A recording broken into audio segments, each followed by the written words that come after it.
우리 오늘은 바울의 기도 두 번째 시간입니다. 우리 지난주 못 살펴봤고 그 전주도 우리 아무렇지 않으랑 못 살펴봤고 그 전전주에 바울의 기도에 대해서 우리 묵상했죠. 첫 번째 바울의 기도 살펴봤고 오늘은 바울의 기도 두 번째 시간입니다. 바울은 뭐라 그래도 기도의 사람이었습니다. 비록 그가 옥에 갇혀 있었지만 에베소 교회를 위한 기도를 끊이지 멈추지 않았습니다.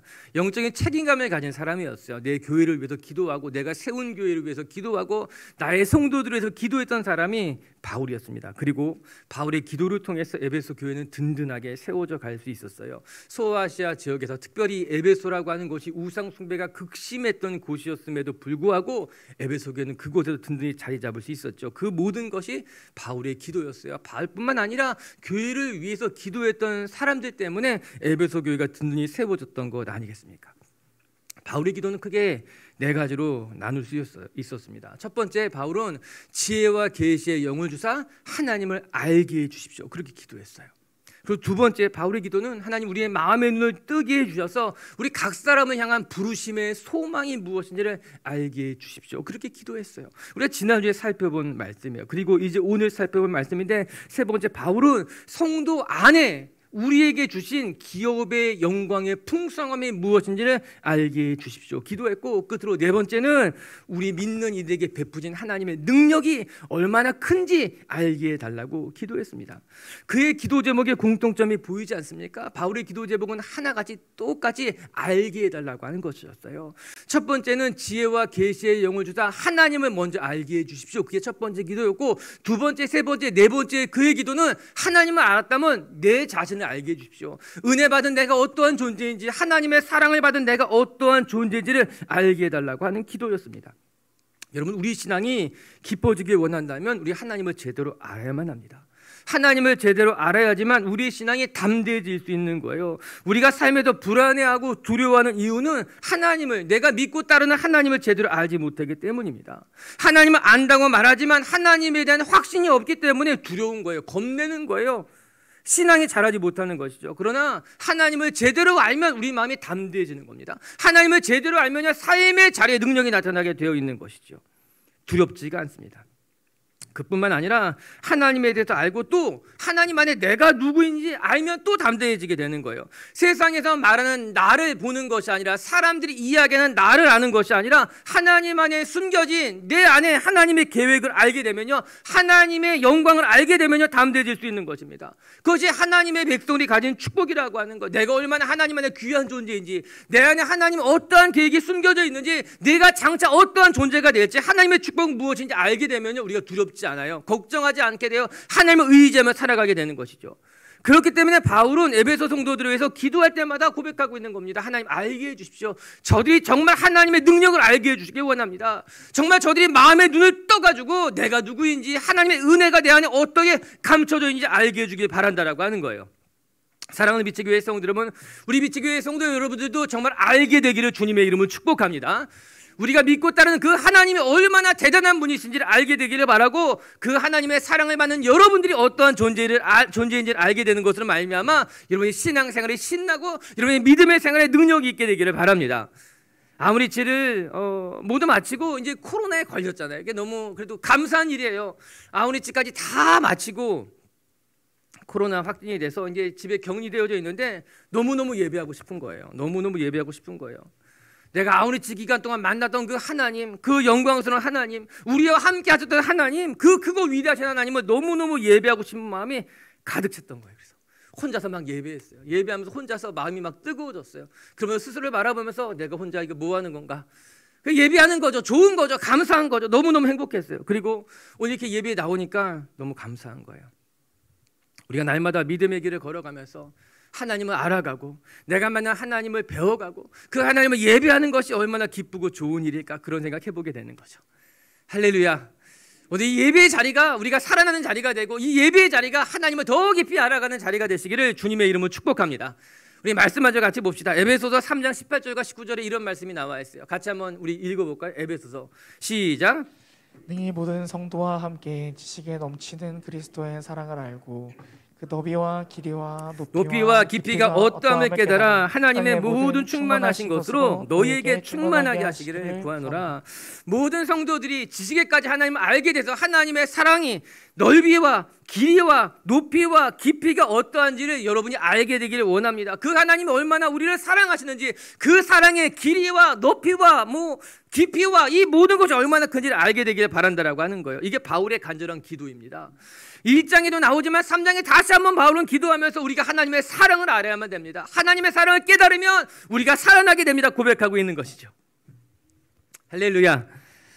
이제 오늘 그 바울의 기도 두 번째 편으로서 바울이 기도했던 세 번째 내용과 네 번째 내용을 같이 살펴보려고 하는 거예요. 이 바울의 기도를 우리가 살펴보면서 이 바울의 기도가 우리에게 응답되기를 바라고, 이 바울의 기도처럼 우리가 성장해 갈 수 있는 시간이 되었으면 좋겠습니다.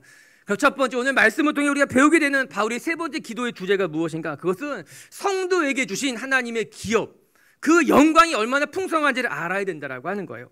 우리 먼저 18절의 말씀을 같이 한번 읽어보겠습니다. 시작. 내 마음을 밝히사 그의 부르심의 소망이 무엇이며, 또한 성도 안에서 그 기업의 영광의 풍성함이 무엇이며. 18절에는 두 번째 기도와 세 번째 기도가 나와 있는데 오늘 묵상할 것은 세 번째 기도예요. 성도 안에서 그 기업의 영광의 풍성함이 무엇인지를 알아야만 됩니다. 그 이야기하고 있습니다. 우리가 눈을 떠야 된다는 거예요. 마음의 눈을 떠서 우리 성도에게 주신 하나님의 기업, 그것이 얼마나 풍성한지를 알아야 된다라고 하는 겁니다. 먼저 기업이라는 말을 이해하는 것이 중요할 텐데, 그 기업이란 무엇일까? 이미 바울이 1장 11절에 설명해 놓았습니다. 제가 읽어드릴게요. 에베소 1장 11절이요. 모든 일을 그의 뜻의 결정대로 일하시는 이의 계획을 따라 우리가 예정을 입어 그 안에서 기업이 되었으니. 바울은 우리가 하나님의 결정에 따라서 하나님의 기업이 되었다라고 하는 겁니다. 즉 하나님께서 이 세상을 변화시킬 대단한 것을 우리에게 기업으로 물려주신 것이 아니라 우리 존재 자체가 하나님의 기업이라고 하는 거예요. 하나님의 영광과 덕을 선전하기 위해서 하나님 어떤 대단한 유업을 우리에게 물려주신 것이 아니라 우리 한 사람 한 사람이 하나님의 기업으로서 하나님의 영광이 되고 하나님의 덕을 선전하고 하나님의 능력이 된다라고 말씀하고 있는 것 아니겠습니까? 뿐만 아니라 바로 이 기업의 영광이 얼마나 풍성한지 얼마나 대단한지 우리가 밝히 알아야 된다고 이야기하고 있습니다. 사랑하는 미치교회 성도 여러분, 성령 끊임없이 우리 존재 성도들에 대해서 하나님의 기업이라고 말해주고 있습니다.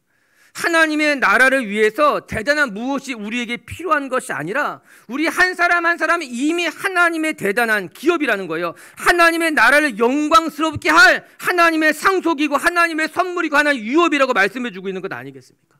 우리 존재 자체가. 그럼에도 불구하고 우리는 세상에 대단한 것을 가져야만 된다고 생각할 때가 많습니다. 우리가 생각하기를 세상에 대단한 것을 가져야지만 내가 대단한 사람이 될 수 있을 것만 같은 거예요. 세상의 학벌, 세상의 재물, 인맥 이런 것들로 나를 단장해야지만 내가 대단한 사람처럼 보일 거라는 착각을 하고 있는 거예요. 그렇지 않으면 왠지 스스로 초라해 보이기도 하고 사람이 두렵기도 하고 겁나기도 하는 것이죠. 그러나 성경 그렇게 말하고 있지 않습니다. 세상의 것들로 너를 단장할 필요가 없어. 너가 이 세상에서 하나님의 사람답게 살아가는데 필요한 것이 없어요. 오히려 너 존재 자체가 하나님의 기업이야. 너 존재 자체가 하나님의 선물이야. 너 존재 자체 안에 하나님의 모든 영광이 담겨져 있다는 걸 이해해야 돼 라고 이렇게 말씀하고 있는 것 아니겠습니까? 여러분, 그런 면에서도 우리는 하나님의 기업이고 우리 안에는 하나님의 대단한 계획이 감춰져 있고 우리는 하나님의 영광을 드러낼 존재 그 자체라고 하는 거예요. 뿐만 아니라 오늘 본문에서 이렇게 말해주고 있지 않습니까? 그 기업의 영광의 풍성함이 얼마나 대단한지 알아야 된다는 거예요. 즉 우리가 저와 여러분이 하나님의 기업이라고 하는 거예요. 그런데 이 기업의 영광이 얼마나 풍성한지, 우리가 얼마나 대단한 존재인지, 우리 안에 하나님의 얼마나 큰 계획에 숨겨져 있는지를 내가 알아야 된다고 하는 것입니다. 우리 옆에 사람들을 바라보면서 우리 축복하면 좋겠어요. 당신 안에 하나님의 계획이 있습니다. 당신 정말 하나님 안에 대단한 사람입니다. 한번 말해보세요. 당신 정말 하나님 안에 대단한 사람입니다. 이거 그냥 하는 말이 아닌 거예요. 우리는 우리 스스로를 너무나 초라하게 생각할 때가 많은 거예요. 보잘것없다고, 나는 아무것도 할 줄 모른다고, 나에겐 가능성이 없다고, 나 지금까지 그렇게 살아왔다고. 그러나 하나님 말씀하는 거예요. 아니야. 너 안에 하나님의 기업이 숨겨져 있고 너 안에 하나님의 영광의 풍성함이 남겨져 있고 너를 통해 이 아침 하나님 너무나 크고 위대한 하나님이라고 말씀하고 있는 거예요. 우리 안에 하나님의 이 능력이 숨겨져 있음에도 불구하고 하나님의 가능성이 잠재되어 있음에도 불구하고 왜 그걸 누리지 못하며 살아갈 때가 많은 거죠. 그 영광의 풍성이 얼마나 대단한지 알지 못한 채 살아가는 거예요. 내가 미리 알았더라면 더 당당하게 살았을 텐데, 더 떳떳하게 살았을 텐데. 유튜브를 보면 격리한 동안 유튜브를 너무 많이 봤어요. 뭐 말씀도 봤지만 아무튼 유튜브를 보면 우리가 사용하는 스마트폰에 얼마나 많은 기능이 있는지 소개해 주는 것들이 참 많이 있습니다. 내가 10년 동안 쓰고도 모르는 핸드폰의 비밀, 이런 게 많이 있더라고요. 정말 다양한 기능이 스마트폰 안에 있는데 이게 냉장고 값만 하잖아요. 근데 이걸 가지고 우리는 기록 전화하고 문자 받고 인터넷 하는 데만 쓴다는 거예요. 그거 말고 정말 너무너무 많다는 거죠. 그것만 할 거면 정말 싼 거 써도 된다는 거예요. 어디 핸드폰뿐이겠습니까? 처음 제가 자동차를 샀을 때 이제 중고차를 한 대 샀어요. 그리고 운전하고 한참을 다녔는데 제 마음속에 핸들이 너무 낮은 거예요. 핸들이 조금만 높았으면 좋겠는데 낮은 거예요. 그래서 제가 생각하기를 한 다음에 차를 사면 핸들이 높은 걸 사야겠다. 한참을 그렇게 타고 거의 그 차를 팔 때쯤에 핸들 높이가 조절하는 게 있다는 그때 안 거예요. 차를 살 때 소개해주지 않았어요. 그거 알려주지 않았어요. 핸들을 높일 수 있는지 낮은지 이걸 말해주고 한참을 타고 다니면서 핸들이 낮다. 왜 이렇게 낮을까? 내 앉기가 높은 것인가? 이게 조절할 수 있는 게 모든 차에 있더라고요. 여러분 차에도 있어요. 아직 모르시는 분 있을지 모르. 다 있어. 이거는 모든 차에 다 자동으로 있든지 수동으로 있든지 그 차이점이지 다 있는 거죠. 기능이 있는데도 불구하고 그거 모르고 살아가는 거예요. 그냥 그렇게 평생을 살아가고 있는 거예요. 하나님이 우리에게 주신 능력이, 우리가 하나님의 기업으로서 우리 안에 감춰진 하나님의 능력이 대단한데도 불구하고 모르고 산다라고 하는 거예요. 오늘도 우리 비치의 성도 여러분, 우리는 하나님의 기업이고 우리 안에 하나님의 영광의 풍성함을 깨닫고 누릴 수 있는 분들 되시기를 주님의 이름으로 축복합니다. 이 18절의 말씀을 메시지 성경을 읽어보면요, 너무 기가 막힌 번역이 되어 있더라고요. 너무너무 중요한 힌트를 얻게 되는 겁니다. 우리 18절의 말씀을 우리 메시지 성경을 통해서 한번 읽어볼게요. 시작. 또한 하나님께서 그분을 따르는 이들을 위해 마련해 두신 이 영광스러운 삶의 방식이 얼마나 대단한 것인지 이해할 수 있기를 구합니다. 이 점점점은 19절과 연결되어 있어서 이제 동사가 마지막에 붙어 있는 것인데, 이 제가 읽어드리면 그런 거죠. 하나님께서 그분을 따르는 이들에게 미리 마련해 두신 영광스러운 삶의 방식이 얼마나 대단한 것인지 여러분이 이해할 수 있기를 바란다는 거예요. 하나님을 믿고 따르는 우리들에게 하나님이 허락해 주신 영광스러운 삶의 방식이 있다라고 하는 거예요. 이렇게 번역하고 있더라고요. 저는 이 번역이 너무나 마음에 드는 거예요. 즉 하나님께서 그분을 따르는 사람들에게 미리 마련해 두신 영광스러운 삶의 방식이 있다라고 하는 거예요. 그 방식이 얼마나 멋지고 얼마나 대단한 것인지 알아야만 된다라고 하는 것입니다. 여러분, 제가 늘 여러분에게 말하는 거 있잖아요. 결국 우리의 라이프 스타일이라고 하는 거예요. 예수 믿는 사람들이 삶의 라이프 스타일이 있다라고 하는 거예요. 하나님이 믿는 사람들에게 허락하신 삶의 방식이 얼마나 대단한 것인지를 알게 되길 바란다라고 하는 겁니다. 사랑하는 비치교회 성도 여러분, 하나님께서 우리에게 주신 기업은 물질이 아닌 거예요. 하나님이 우리에게 주신 기업은 손에 잡을 수 있는 그 어떤 것이 아니라고 하는 거예요. 하나님이 우리에게 주신 최고의 기업은 우리 자신이에요. 더 나아가면요, 우리가 살아가는 삶의 방식이라고 하는 것입니다. 세상 사람들처럼 살아가지 않는 거예요. 세상 사람들의 방식처럼 살아가지 않고 하나님의 백성답게 살아가는 그 삶의 방식이 여러분의 기업이고 여러분의 능력이라고 말씀하고 있는 것 아니겠습니까? 너무나 가슴 뛰고 설레는 말씀인 거예요. 아, 우리가 이렇게 살아가는 거 정말 대단한 것이구나, 값진 것이구나 깨닫게 되는 거죠. 그래서 저도 기도하게 되는 거예요. 우리 비체교회 식구들이 하나님이 주신 이 영광스러운 삶의 방식이 얼마나 멋진지, 얼마나 대단한 것인지, 얼마나 아름다운 것인지, 복된 것인지를 깨닫고 그 길을 걸어가길 원하는 거죠. 여러분, 우리가 세상을 변화시키는 힘은요, 이 세상의 힘이 아니에요. 세상의 강력한 진을 파는 것도 물질적인 세상의 방식이 아니라고 하는 것입니다. 우리 이 세상을 감당할 수 있는 힘이라고 하는 것은요, 예수님이 상산수훈에서 가르쳐 주신 대로 오른쪽 뺨을 맞으면 왼쪽 뺨을 대고, 우리를 가져가면 하면 심리를 갈고, 속옷을 달라고 하면 겉옷까지 벗어줄 줄 아는 그 삶의 방식이 세상을 변화시키게 되는 것 아니겠습니까? 내 삶의 재정을 아껴가지고 선교지에 보내고, 좋은 거 2번 먹을 기회가 있으면 한 번은 아껴가지고 그것으로 하나님의 나라를 위해서 헌신하게 되고, 나는 좀 덜 먹고 소고기 먹을 일이 있으면 닭고기 먹고, 좋은 옷 살 일이 있으면 좀 덜 사고, 그걸 통해서 내가 가진 휴가를 나누고 쪼개서 선교지를 방문하는 이런 삶의 방식이 결국 세상을 변화시키는 능력이 되는 거예요. 그럼 결국 우리가 언제 감동을 받습니까? 그럼 우리의 삶이 언제 변합니까? 그렇게 살아가는 사람들을 바라보면서 감동을 받는 거예요. 그렇게 살아가는 사람들을 보면서 내 삶이 변하게 되는 거예요. 여러분, 이 세상이 정치로 바뀔 것 같아요? 법으로 바뀔 것 같아요? 그렇지 않아요. 세상은 철학으로 바뀌지 않습니다. 제가 보니까 그걸로 사람이 바뀌지 않더라고요. 언제 사람이 바뀔까? 언제 세상이 변할까? 하나님의 말씀대로 살아가는 사람들, 오늘 말씀에 보면 하나님의 영광스러운 삶의 방식대로 살아가는 그들 때문에 감동을 받고 내 삶이 변하게 되고 다른 사람도 변하게 되고 세상이 변하게 되는 것 아니겠습니까? 할렐루야. 우리 비치기 성도 여러분들의 삶의 이 아름다운 방식들, 하나님의 말씀 따라 살아가는 이 삶의 방식이 여러분의 삶의 영광이 되시고 기쁨이 되시고 그렇게 여러분 삶의 열매 맺어갈 수 있게 되기를 주님의 이름으로 축복합니다. 두 번째, 바울의 기도에서 또 한 가지 배우게 되는 교훈은 무엇인가? 하나님이 베풀어 주신 능력이 얼마나 큰지를 깨달아야 된다고 하는 거예요. 바울의 네 번째 기도가 되겠죠. 우리 19절의 말씀 한번 같이 읽어볼까요? 19절 말씀이에요. 시작. 그의 힘의 위력으로 역사하심을 따라 믿는 우리에게 베푸신 능력의 지극히 크심이 그것을 너희로 알게 하시기를 구하노라. 믿는 우리에게 베푸신 능력이 얼마나 큰지를 알아야 된다고 하는 거예요. 18절 앞절에서도 성도 안에서 그 기업의 영광이 풍성하다고 말했습니다. 지금 우리가 읽은 19절에서도 믿는 우리에게 베푸신 능력이 크다고 했습니다. 즉 하나님의 능력도 하나님의 영광도 누구에게 주시는가? 믿는 성도들에게 주었다는 거예요. 믿는 자들에게 주었다라고 하는 겁니다. 우리가 이것을 간과해서는 안 됩니다. 하나님의 기업을 누구에게 물려주시는가? 성도들에게 주었다는 거예요. 하나님의 큰 능력을 누구에게 허락하셨는가? 믿는 이들에게 허락하셨다는 거예요. 그리고 이 19절의 말씀이잖아요. 믿는 우리에게 베푸신 능력이다. 믿는 사람들에게 허락하셨다라고 하는 겁니다.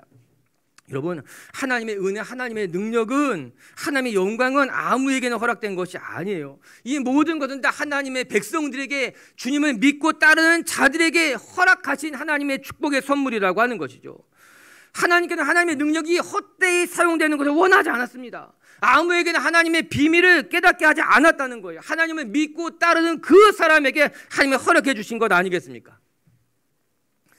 앞서 살펴보진 않았지만 여러분 18절에 저는 이 성도라는 말이 너무나 감동적이에요. 하나님의 기업을 누구에게 허락하셨는가? 성도 안에게 허락했다라고 하는 거죠. 이 성도라고 하는 단어, 전 성도라는 말이 너무 귀해요. 장로, 권사 그런 직분도 귀하겠지만 그 이전에 본질적으로 우리는 성도라고 하는 거예요. 장로와 권사, 목사에 비해서 성도는 더 낮은 어떤 클래스다, 그렇게 생각하면 큰일 날 생각하고 있는 거예요. 회원 중에 보면은 플래티넘이 있고 골드가 있고 실버가 있고, 우리 집 가서 이 중간에 경유할 때 우리가 11시간을 기다렸어요. 11시간 기다리면서 어떻게 하면 우리 같이 간 성도들을 좀 편하게 해줄 수 있을까? 라운지 같은 거 찾아봤더니 라운지가 안에 있는 거예요. 그래서 그렇지, 저 라운지에 내가 비행기 많이 탔으니까는 저기 들어갈 수 있지 않을까? 그래서 들어갔어요. 그리고 물어보더라고요. 등급이 어떻게 되냐고. 실버라고 하니까는 저쪽에 편안한 곳에 가서 쉬시라고 하시더라고요. 실버라고 하니까 실버는 안 됩니다. 그렇구나. 난 들어갈 수 없는 곳이구나. 등급이 있다는 거죠. 등급이. 근데 성도는 그런 등급을 말하는 게 아니에요. 장로와 권사는 대단해 보이고 목사는 대단해 보이고 성도라고 말하면 아무것도 아닌 평신도처럼 보인다, 그거 아니라고 하는 거예요. 장로와 권사 그 이전에, 목사가 되기 그 이전에 우리는 모두 다 하나님의 성도라고 하는 거죠. 그 성도에게만 주시는 하나님의 능력이 있다라고 하는 거예요. 내가 비록 오늘 교회에 처음 나왔다 할지라도 내 안에 하나님의 생명이 있다, 우리는 하나님의 성도라고 하는 거죠. 하나님의 성도들에게는 하나님의 능력을 이렇게 준다고 말하고 있는 것 아니겠습니까? 성도라고 하는 단어가 하기오스라고 하는 단어인데 이게 신성한, 거룩한, 순결한 이런 뜻을 가지고 있어요. 더 나아가면 이 단어가 어떤 뜻을 가지고 있는가 하면 하나님 앞에 봉헌됐다는 뜻을 가지고 있습니다. 하나님 앞에 드려진 사람이라는 뜻을 갖고 있는 게 하기오스, 성도라고 하는 거예요. 즉 성도란 누구인가 하면은 순결한 백성으로서 하나님 앞에 드려진, 봉헌된 하나님의 것으로 드려진 존재가 이 성도라고 하는 뜻에 담겨져 있는 것 아니겠습니까? 우리에게 가장 아름다운 이름이라고 하는 거예요. 내가 비록 보잘것없는 인생이지만 나는 하나님 앞에 드려진, 봉헌된, 하나님 앞에 바쳐진 존재라고 이야기하고 있는 것 아니겠습니까? 그리고 그렇게 하나님 앞에 바쳐진 우리들에게 하나님의 기업을 주고 하나님의 능력을 주신다라고 하는 거예요. 그 모든 이들이 믿는 이들에게 허락했다라고 이야기하고 있는 것 아니겠습니까? 오늘도 우리가 하나님의 백성인 것, 성도인 것, 하나님 앞에 드려진 봉헌된 존재라는 것, 그래서 내 안에 하나님의 능력이 있다는 것이 감사가 될 수 있게 되길 주의 이름으로 축복합니다. 동시에 이 말은 하나님의 능력이 어디에서 나타나는가? 믿는 자들에게 나타난다는 의미이기도 한 거예요. 하나님의 능력이 믿는 사람들에게 허락한 거예요. 믿는 자에게 능력이 나타나 있다라고 하는 거예요. 예수님은 이렇게 말씀하셨어요. 마가복음 9장 23절 말씀 한번 같이 읽어볼까요? 마가복음 말씀 시작. 예수께서 이르시되 할 수 있거든 이 무슨 말이냐 믿는 자에게 능히 하지 못할 일이 없느니라 하시니 따라하세요. 믿는 자에게 능히 하지 못할 일이 없느니라. 능히 하지 못할 일이 없느니라. 우리는 이 말씀을 볼 때마다 믿는 자도 하지 못할 때가 많습니다. 내가 믿지만 내가 못하는 것이 얼마나 많은가. 그렇잖아요. 믿는 자 안에 능치 못함이 없더라고 예수님이 말씀해 주고 있는 것 아니겠습니까? 제자들에게 말씀하셨어요. 믿는 무리들에게 말씀했어. 믿는 자들 안에 능치 못함이 없다는 것을 너희가 왜 자꾸 잊고 살아가냐 있는 거죠. 예수님 말씀 허풍이 아닙니다. 예수님의 3년의 시간 동안 그들에게 직접 보여주신 거예요. 깨닫게 하신 것 아니겠습니까? 그럼 그 능력이 무엇일까요? 우리 안에 믿는 자들 안에 하나님의 능력을 주셨는데 그 능력이 도대체 무엇일까요? 우리가 이 능력을 경험해보지 못했기 때문에 이 능력을 사용하지 못하는 거예요. 우리가 이 능력을 경험해보지 못했기 때문에 그 능력이 얼마나 대단한지를 모르고 살아가고 있는 거예요. 그럼 그 능력이 뭘까요? 오늘 바울은 그 뒤에 정확하게 이야기하고 있어요. 20절 말씀, 우리가 19절까지 읽었는데요. 20절, 21절을 다음 주에 살펴볼 말씀인데 20절 먼저 읽어볼까요? 시작. 그의 능력이 그리스도 안에서 역사하사 죽은 자들 가운데서 다시 살리시고 하늘에서 자기의 오른편에 앉히사.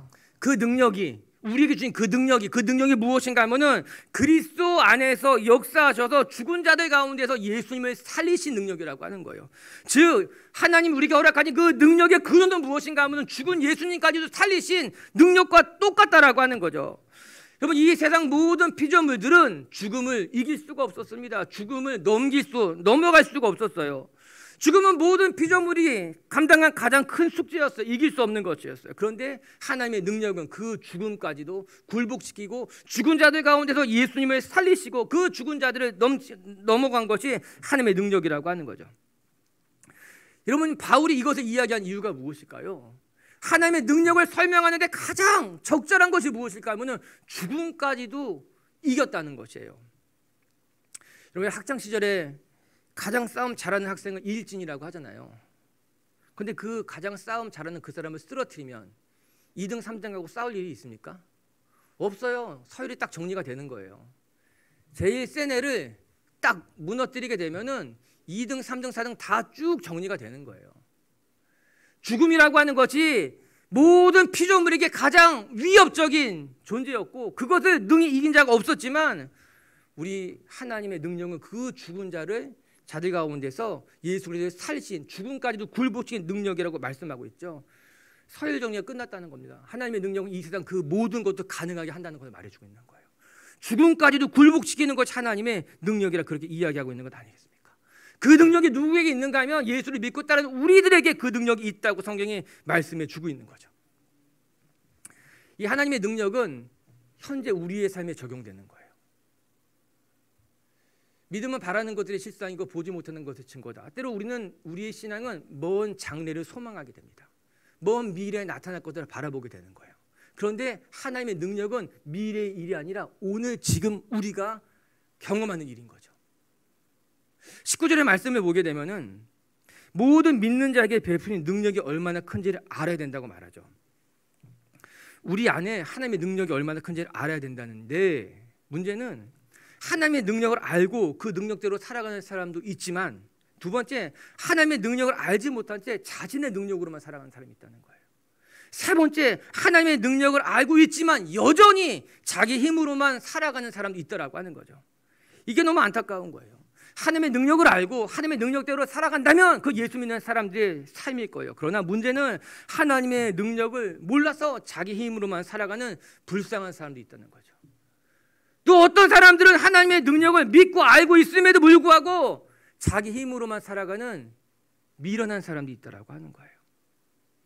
대부분 우리는 미련하게 살아가거나 하나님의 능력을 알고 있으면서도 자기 힘으로만 살아가는 거예요. 어리석게 살아가거나 하나님의 능력을 깨닫지 못한 채 자기 힘으로만 살아가게 되는 거예요. 여러분 이렇게 생각해 볼 수 있을 거예요.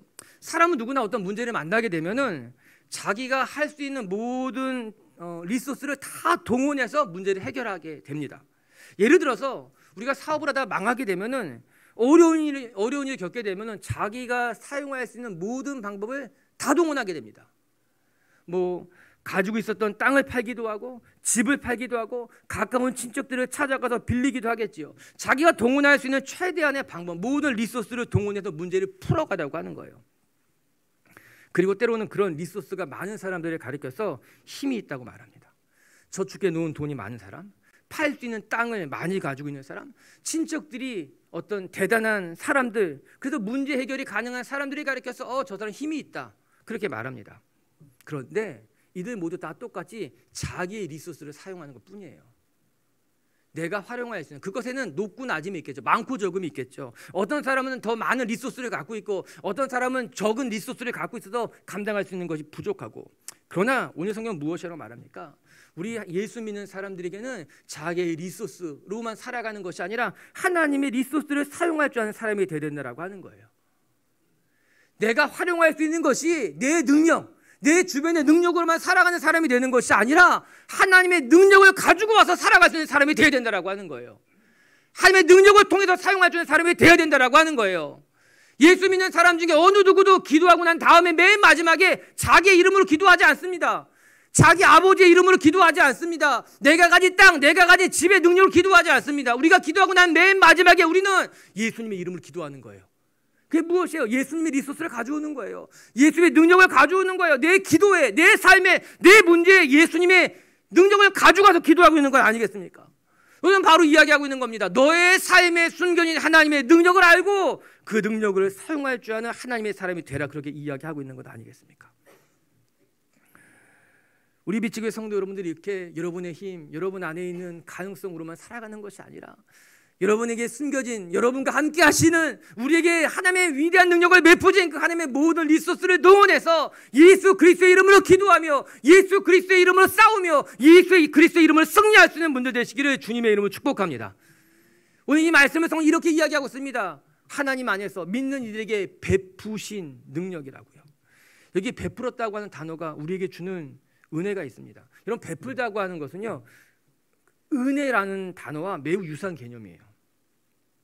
은혜라는 것이 무엇이에요? 자격이 없음에도 불구하고 거저 주시는 것이 하나님의 은혜잖아요. 베풀다고 하는 단어 역시 긍휼한 마음을 가진 사람이 아무런 조건 없이 베풀어 줄 때, 나눠주게 될 때, 거저 주게 될 때 우리는 베풀었다, 이렇게 말하고 있는 것 아니겠습니까? 즉 하나님께서 능력 없는 자들에게 아무런 조건 없이 베풀어 주시는 거예요. 우리가 그럴 만한 자격이 없음에도 불구하고 우리 안에 믿음이 있기 때문에, 우리가 그럴 만한 자격이 없음에도 불구하고 이제 우리가 하나님 앞에 드려진 성도가 되었기 때문에 하나님이 우리의 능력과는 상관없이, 우리의 자격과 유무와는 상관없이 우리에게 하나님의 기업을 상속으로 물려주시고 하나님의 능력을 우리에게 흘려주시는 것 아니겠습니까? 그래서 우리 안에는 하나님의 능력이 있는 거예요. 정말 내 안에 그런 능력이 있습니까? 있어요. 어떻게 있습니까? 하나님이 베풀어 주셨기 때문에 있다는 거예요. 너에게는 능력이 있는 것이 아니라, 너에게 자격이 있는 것이 아니라 하나님이 하나님을 믿는 자들에게 거저 베풀어 주셨기 때문에 우리 가운데 그런 능력이 있다라고 하는 것이에요. 오늘 성경으로 이렇게 이야기하고 있어요. 19절 보게 되면은 그의 힘의 위력으로 역사하심에 따라 믿는 우리에게 베푸신 능력의 지극히 크심을. 너무 긴데 한 단어 한 단어 빼먹을 단어가 없는 거예요. 그의 힘의 위력으로 역사하심에 따라 믿는 우리에게 베푸신 능력이 지극히 크심을 알아야 된다라고 하는 거죠. 한 단어 한 단어 꾹꾹 눌러가면서 암송하고 외우고 기억하고 우리의 삶의 자리에 우리가 경험해야 될 말씀인 것 아니겠습니까? 오늘 바울이 에베소 성도들을 위해서 기도한 것처럼 우리 비치교회 성도 여러분들도 여러분의 삶의 가운데 믿는 자들에게 주신, 여러분들에게 주신 하나님의 능력이 얼마나 크고 위대한지를 깨닫고 그 능력을 힘입어 살아가시는, 승리하시는 성도님들 되시기를 주님의 이름으로 축복합니다. 말씀을 정리합시다.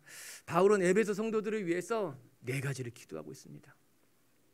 우리가 지난주 말씀과 연결해서 정리해 보게 된다면, 첫 번째, 하나님 지혜와 계시의 영을 주셔서 하나님을 알게 해 주십시오. 그리고 두 번째, 우리의 마음의 눈을 뜨게 하셔서 우리를 부르신, 각자에게 주시는 그 부르심의 소망이 무엇인지를 알게 해 주십시오. 그리고 세 번째, 성도들에게 허락하신 기업의 영광의 풍성함이 무엇인지, 우리가 하나님 안에 한 사람 한 사람이 기업이고 이 기업의 영광이 얼마나 아름다운 것인지를 알게 해주십시오. 그리고 끝으로 네 번째, 믿는 이들에게 베푸신 하나님의 능력이 얼마나 큰지 알게 하기를 원합니다 라고 말해요. 할렐루야. 여러분 어떻게 생각할지 모르지만 사실 우리는 대단한 사람들이에요. 아멘. 그리고 옆에 분에게 한번 얘기해 보세요. 사실 난 대단한 사람이야. 사실 난 대단한 사람이야. 나를 그렇게 몰랐지만 사실 난 대단한 사람이야. 난 사실, 왜냐하면 내 안에 하나님의 영광의 기업이 있어. 내 안에 하나님의 위대하고 크신 능력이 있어. 내가 겉으로 보기에는 정말 이렇게 보여도, 내가 지금까지 살아온 인생이 보잘것 없어 같아도, 내가 예수를 믿는 이때에 하나님이 나에게 주신 하나님의 능력이 있고, 하나님의 기업의 풍성함이 있고, 나에겐 부르심이 있고, 난 하나님을 알고 있어. 그래서 난 대단한 사람이야. 저는 이것이 여러분의 간증이 되고, 여러분의 힘이 되고, 위로가 되고, 여러분의 삶의 방식이 되시기를 주님의 이름으로 축복합니다.